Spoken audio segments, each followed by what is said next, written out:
Good afternoon, everyone. So happy lunchtime to all of you. So welcome to Brewing Live, all new season episode 86. So episode 86 na po tayo for mental preparedness in this new landscape of living amidst the challenges in our present time. So Brewing Live is a community service of the CACC Coffee Republic, our coaching hub and home of certified life coaches here in the Philippines. So in partnership with Life Coach Philippines, our heart here as game changers is to brew mental fitness in your space and help nurture holistic mental health for you and the people that matters to you. So shout out to all my fellow game changers serving in this corner of the digital space and advancing life coaching ethically and authentically. So giving is a lifestyle that never goes out of style. So I encourage you to expand your heart today by supporting the works that we do by blessing Decaf Coffee Republic with your food and beverage order. So we have sa Decaf Coffee Republic, no? We have delicious vegan meals and fresh guyabano for easy switch eating eating. So yung mga nagsiswitch dyan to unti-unting nagsiswitch to healthy eating. Okay, we have vegan meals and very delicious po talaga yung mga vegan meals sa Decaf Coffee Republic. I've tried almost all of them and I really like them. And the guyabano juice, we have also their fresh guyabano. Ayan. And for those naman po that naghahanap ng kanilang mga comfort food, so Decaf Coffee Republic also offers sausage platter, waffles, and cakes. So, meron din po sila niyan, okay? Please do check also the Facebook page of Decaf Coffee Republic for the menu of sumptuous meals and refreshing drinks. So you may connect with Coach Rezzhel at 0917-586-1661 to bring Decaf Coffee Republic experience to your place. So we are open from 9 a.m. to 7:30 p.m. for your orders on pick up and delivery. So sa ngayon, pick up and delivery lang po muna ang service ng ng Decaf Coffee Republic. So we are open from 9 a.m. to 7:30 p.m.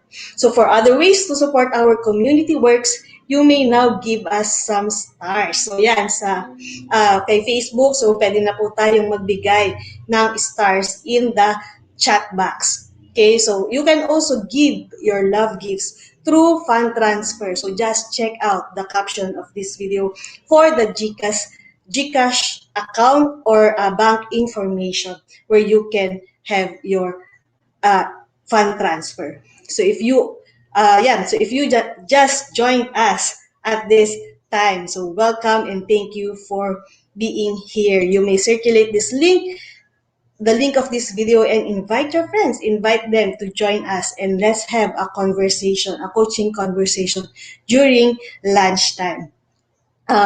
Invite your friends to watch with you. You may also tag them in the comment below and give them some shout out. So give them some encouraging message or just thank them. Okay, express gratitude to these friends of yours. So do tag them in the comment below or share this link to your friends. So as for me, let me give some shout outs to fellow mental model collectors inside the Learning Society by Master Coach A. So special mention to fellow bronze badge holders. So yung mga bronze badge holders, yun po yung mga naka 3 months na inside the B Learning Society. So shout out to you. Thank you for being part of the B Learning Society. So if you are not yet a smart holder of the B Learning e-card and you are still missing all the perks that we are enjoying inside, so today is the best time for you to take action. So connect with Coach Rezzhel through 0917-586-1661 to join the B Learning Society, the tent maker of the B Learning Home for mental fitness.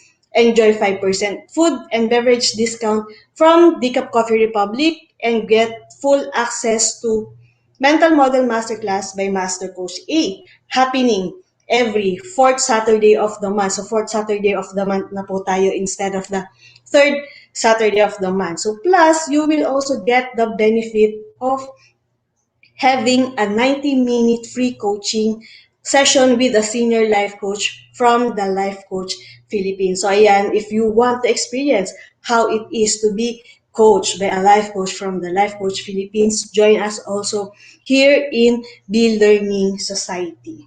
Ayan, so save the date on October 23. So next month, we will have our Be Learning Masterclass by Master Coach A, Mental Model Masterclass by Master Coach A on October 23 at 7 p.m. So our next Mental Model Masterclass will, here, Master Coach A will teach about the top leadership mental model mastery. So ayan, for more information and registration assistance, connect with Coach Rezzhel through 0917 586 1661.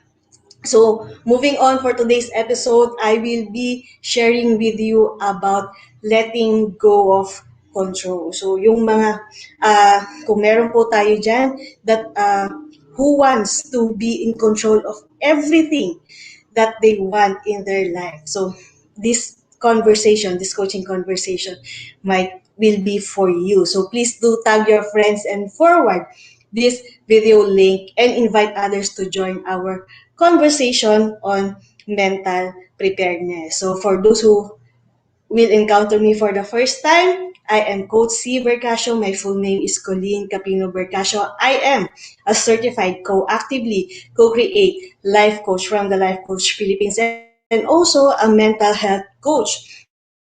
So I am one of the Master Builders Apprentice of Master Coach A, and we build Thrive as we help you make your unstoppable dream come true. So I am also one of the VIP students of Master Coach A in the 6-Step to Six-Figure Speaking Career Program, where we learn how to be professional public speaker, but not just the technicalities of the profession, but really getting out your message from the heart, because you have a story, you have a message to share, and let your voice be heard. Ayan. So I am currently working full-time, okay, so with Bayan Anihan Vision Unit of Gawad Kalinga Foundation, and I am a wife for 12 years now. Okay, so we just celebrated our wedding anniversary last Wednesday, so September 22. And so far for the last 12 years, we don't have our own kids yet. That's why my heart really is to help women like me who don't have kids yet, to claim their worth and to so that they can shine in their true essence as women, and the help and the stigma in barrenness, give birth and nurture lives in various meaningful ways. And I have also created and founded the private Facebook group, Absolutely Worthy Coaching Community. We're here, this is a community for women like me who don't have kids yet, so that we can learn how to be mentally and emotionally fit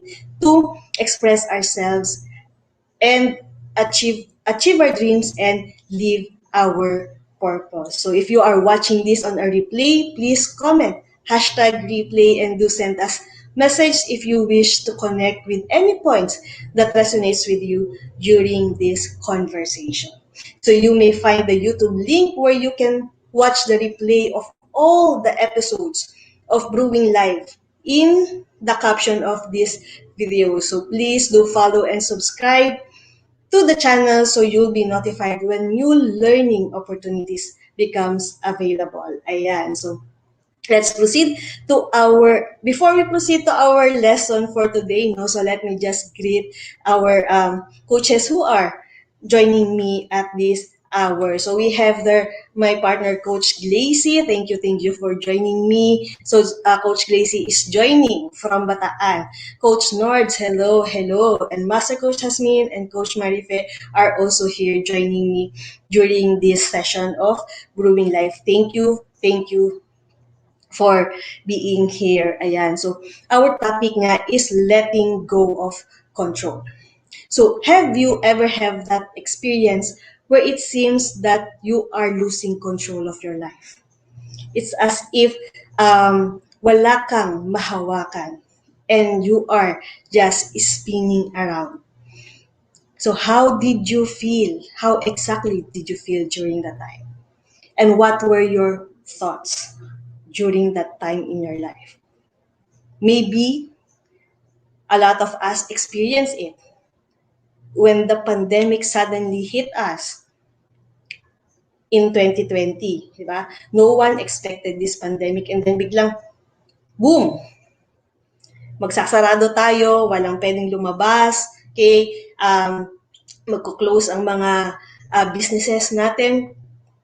During that time, temporarily, di ba? Mga 2 weeks lang yan muna habang we are containing the pandemic. Okay? So, yung mga transportation natin, nabawasan, mga anak natin, biglang, uy, hindi makapasok sa school.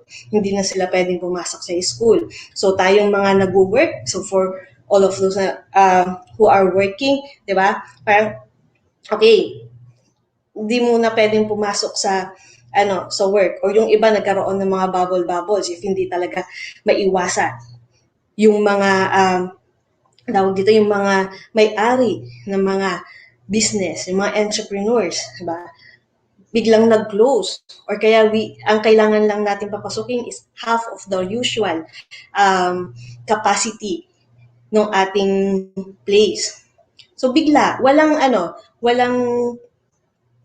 nag-expect that we will be hit worldwide with this pandemic. And it's been more than 1.5 years now that we are into this. Okay? So, have you ever felt that you were out of control during that time? Okay? So, it's actually understandable, no, if we want to have a certain level of control in our lives.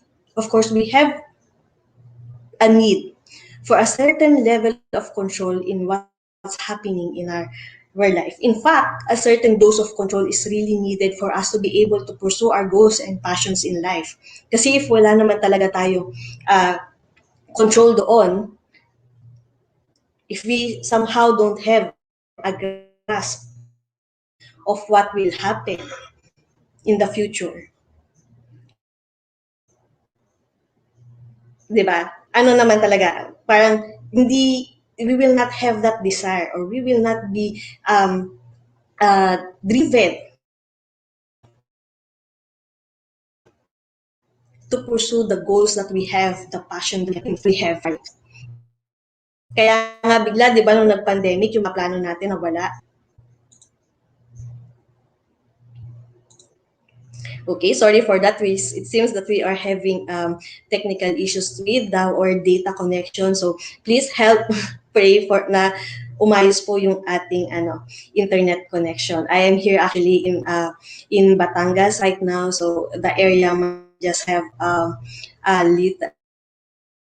medyo mahina yung ating dito sa lugar kung nasa saan ako ngayon. But yes, katulad niyan, we are slowly getting out of control when it comes to the data connection. But yes, yun nga, we need to have a certain amount of control in our life. Okay, so if we can see also, if we can refer on the Maslow's hierarchy of needs, di ba? Meron doon a need for safety, a need for certainty.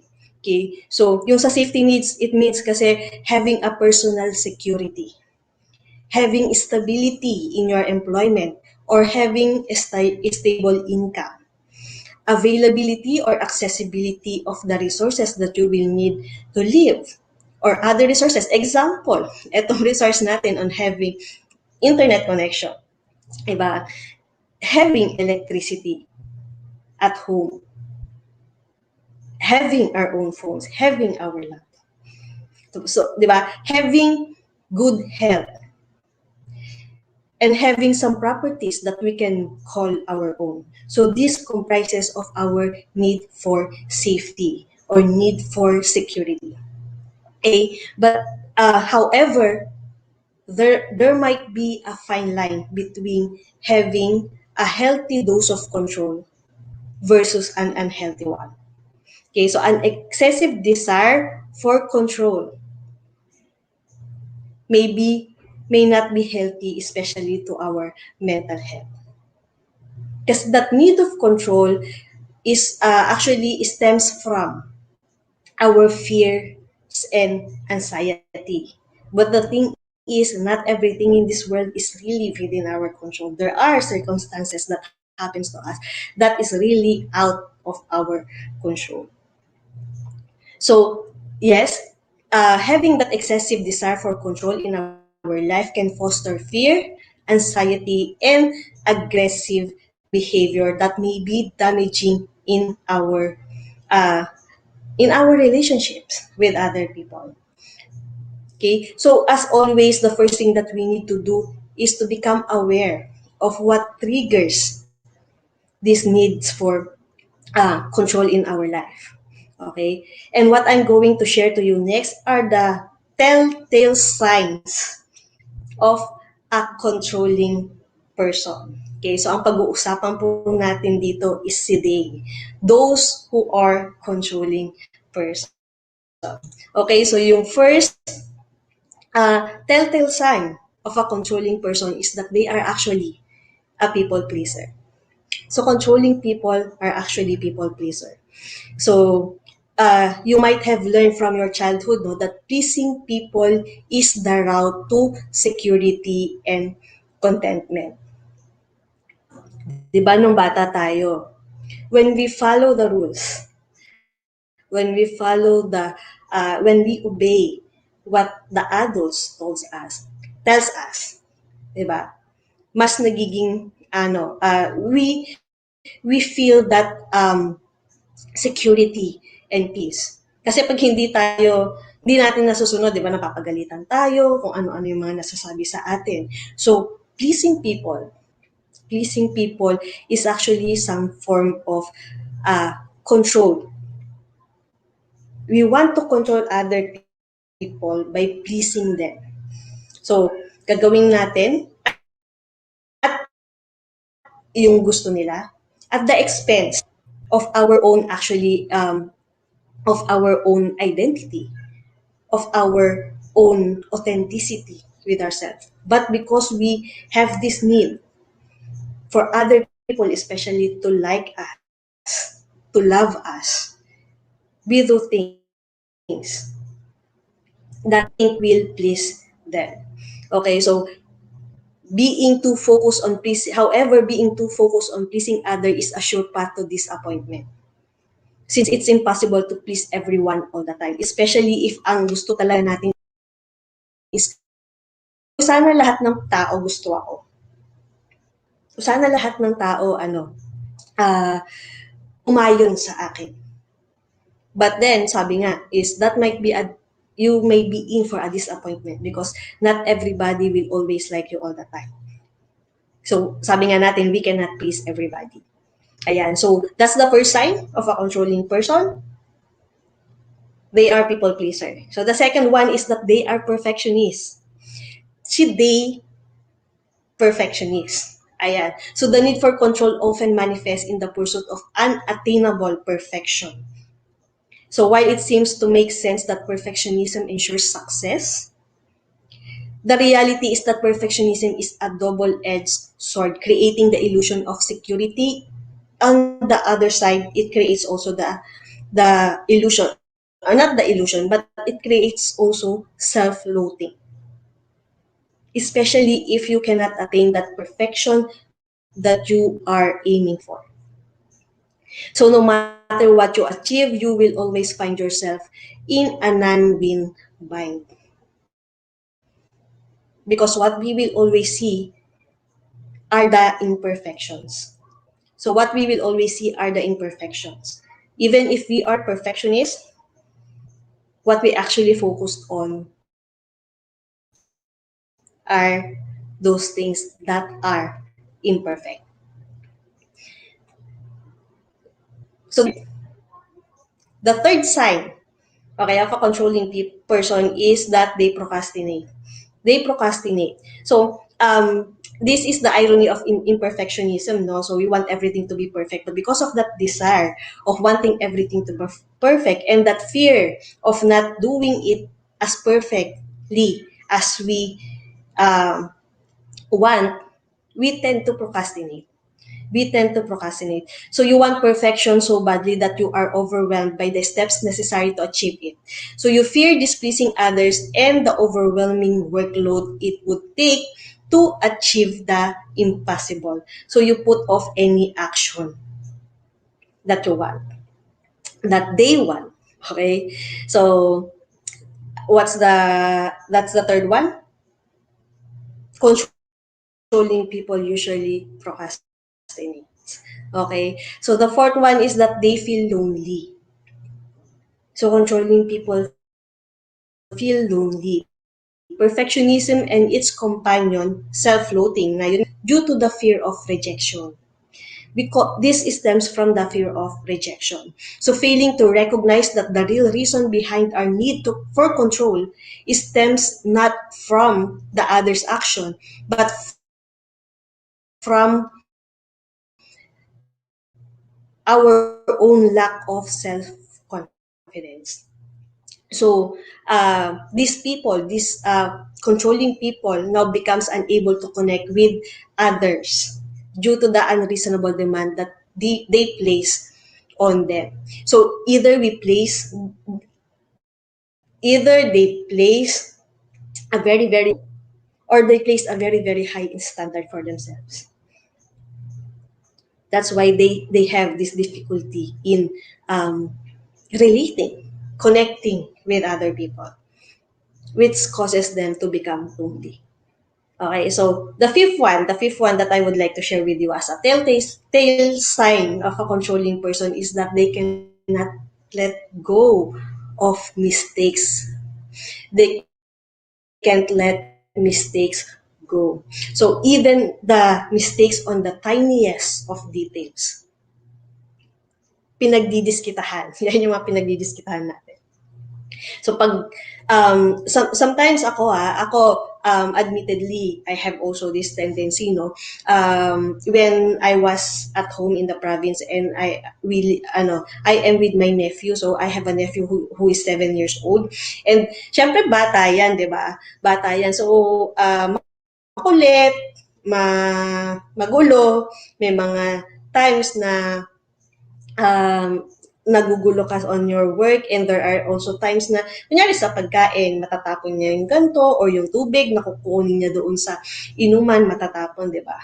And minsan biglang may urge na gusto kong magalit. O bakit ano ba? Hindi ka na nagtatanda. Di ba? But yes, yun nga. So that's one of the telltale sign of a controlling person. They can't let mistakes go. So you cry over spilled milk and take everything personally.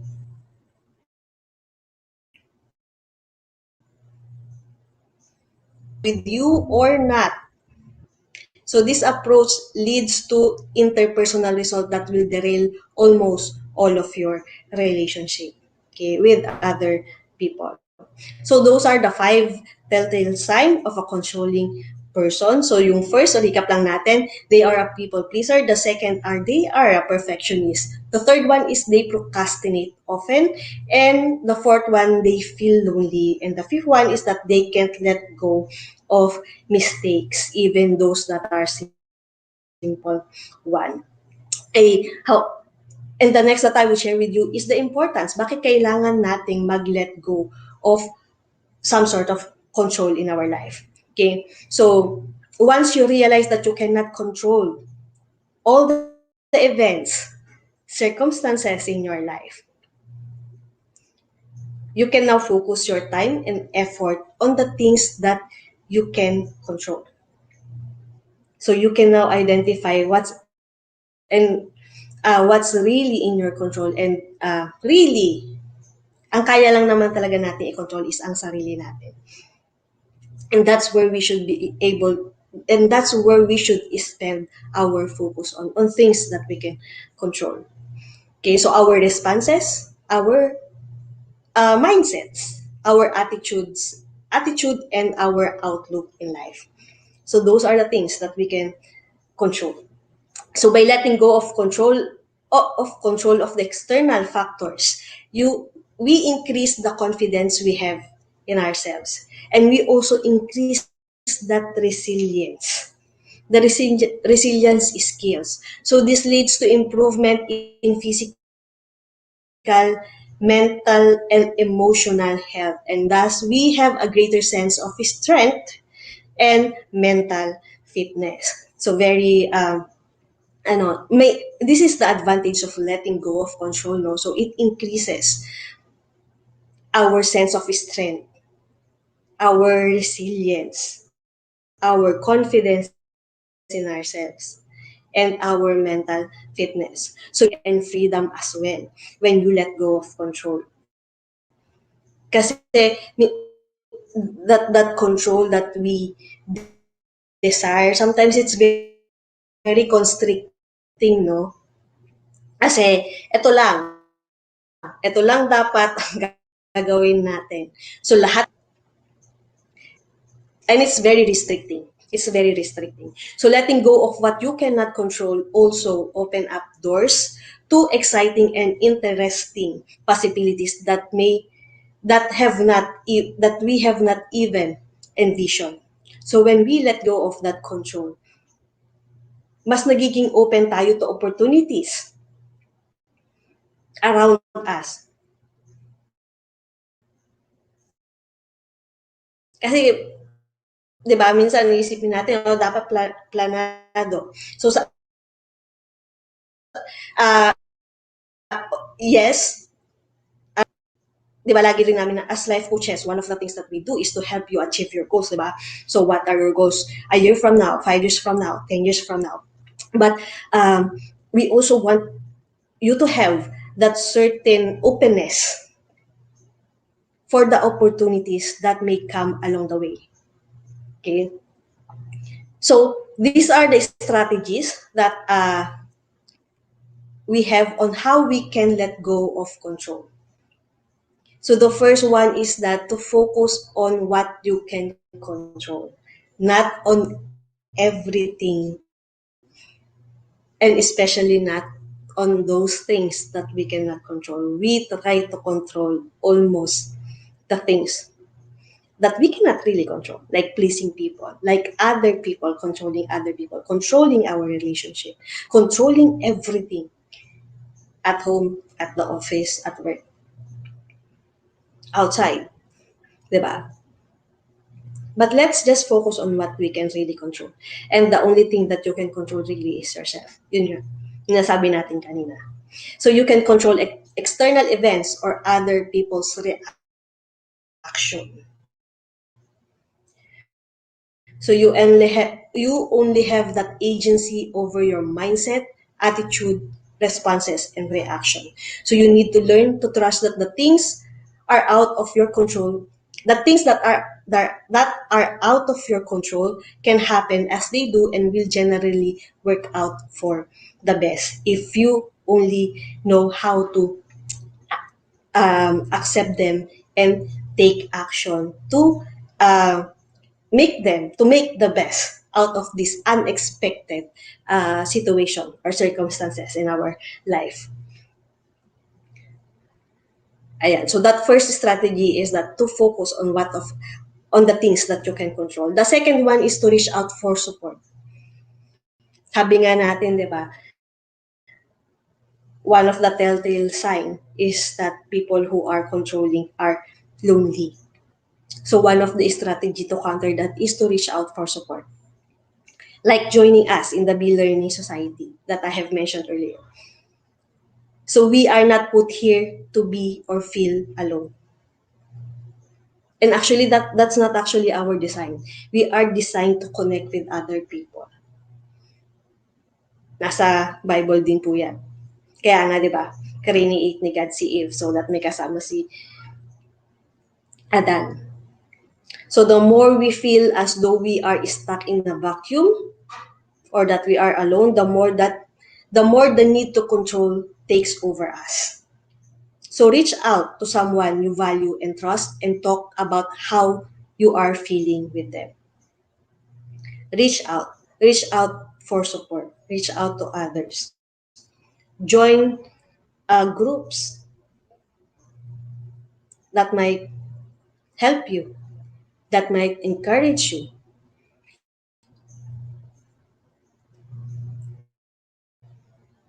So yun nga, sabi ko example dun is the Bill Learning Society. It's not that much cost to you to join us in there. And aside from having a group of fellow mental model collectors, you also learn to use mental models, which is yun yung susunod kong strategy, the number 3.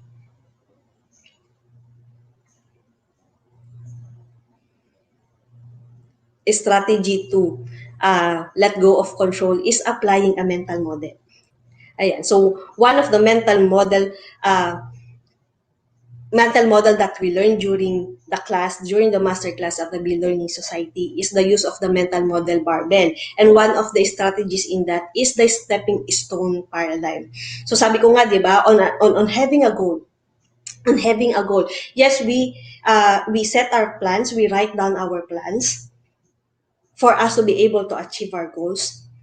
And parang tayo, we look at it as if it's a straight line from point A to point B. Well, actually, sa mathematics, sa geometry, the shortest line from point A to point B is a straight line. But in the reality of life is not, hindi naman talaga ganun because there are unexpected things that happens to us. So ano po talaga, ang daan po talaga niya maraming humps, maraming potholes, bako-bako po yan. Minsan malalim, minsan mababaw. Minsan may mga malalaking obstacles, may maliliit na obstacles. So it's really how we respond to these hindrances, to these obstacles that comes in our way, that helps us to succeed and for us to be able to reach our goal. So that's the stepping stone paradigm, no? Na mental model. So it's the ability to be able to think of another step. Pag dito, pag nag-step 1, 2, 3, ay medyo may humarang. Mukhang hindi pa pwede. So ano yung ibang step? Diba? Meron tayong ibang step na pwedeng gawin na ma-achieve pa rin. Yung hindi yung tipong, pag ito hindi umubra atras, ay ayoko na niyang goal na yan. Kasi may humarang sa atin. Okay, so that's a simple way for the stepping stone paradigm which we learned inside Be Learning Society. So that's the third one, and the fourth one that I would like to share with you on as a strategy on how to let go of control is, of course, have faith. Have faith in the Lord. So Proverbs chapter 16 verse 3, nakalagay doon, commit to the Lord whatever you do, and He will establish your plans. So whatever we do, whatever plans that we have, let's commit it to the Lord. Because ultimately, if it's the will of God, it will definitely happen. So these are the 4 strategies of how we can start to let go of control in our life. So the first one is to focus on the things that you can control. The second one is to reach out for support. The third one is to apply a mental model, specifically the stepping stone mental model. The stepping stone paradigm of the mental model barbell. Okay, and the fourth one is to really have faith in the Lord, to commit all that we do to the Lord. So what of these strategies of letting go of control can you apply immediately in your life? So if you deem like you are a person who has this excessive desire for control over the things in your life and you want to let go of that, what of these strategies do you think can you apply now? So if you can share it in the chat box, for those who are watching on the replay, just share it. And ano, I would be glad to read it. And if you have question in any points that I have discussed, uh, let's have a coaching conversation. So if you can share your answers, share your pack my bag moments. So let's fill the digital space with things that matters. So whatever ideas resonates with you during this conversation, so share it as a pack my bag moment. And if you have question, clarification for any points that resonates with you, just connect with me and I would be glad to assist you. Ayan. So thank you for joining me today and for supporting the advancement of mental fitness. So because of the ongoing GCQ, so we are currently on GCQ dyan sa Metro Manila, no? So the free talk on mental preparedness that we are conducting at the Coffee Republic every Saturday at 4 p.m. is temporarily put on hold. But you can still connect with us for any of your coaching needs 24/7. So open po kami. Open po kami 24/7 for any coaching needs that you have. So we will support you in the best way possible. So just connect with Coach Rezzhel at 0917-586-1661. So if you are interested also to become a professional service provider, either as a life coach or a mental health coach, like us, again, connect with Coach Rezzhel at 0917-586-1661 to know more about the Co-Actively Co-Create Life Coaching Certification by Master Coach A. So we are now accepting applicants also for mental health certification and internship program with a limited slot. So make sure that you make the reservation with Coach Rezzhel at 0917-586-1661. So join us back tomorrow, same time and same digital space for episode 87. Ayan, so episode 87 na po tayo bukas. And Coach Lynn Garcia will be talking about safety for the blind in life. So Decaf Coffee Republic is located inside Pioneer Center Compound, or widely known as PC. We are just across Bayanihan Center in Pioneer Road, corner Brixton, and United Street in Capitolio, Pasig City. Ayan. So this is Life Coach si Bercasio, mentally fit to serve you in behalf of the Life Coach Philippines. This is us in the Philippines. Love bang boom, love bang boom, love bang boom. So see you tomorrow, same time and same digital space. Have a blessed day.